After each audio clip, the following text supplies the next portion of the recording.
a minus g of a f of x by a. If we substitute x equal to a, it is again taking 0 by 0 form. So we differentiate numerator and denominator.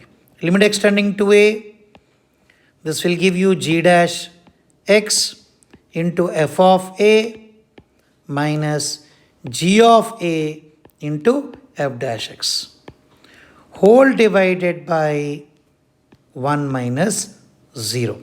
If you put a, so what happens?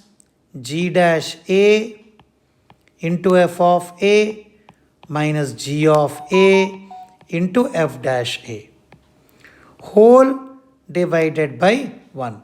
So we substitute g dash a is given as minus 2 and f of a is given as 2 minus g of a is given as minus 1 and f dash a is given as 1, whole divided by 1.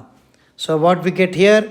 Minus 4 minus minus plus 1 by 1. So you get as minus 3, option C.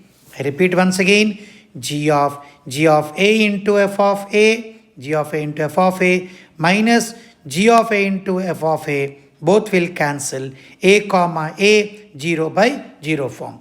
So we differentiate, differentiation of g of x is g dash x into f of a is constant, minus g of a into f dash x, and differentiation of x is 1 minus 0, g dash a into f of a minus g of a into f dash a. We substitute the values, we get minus 3.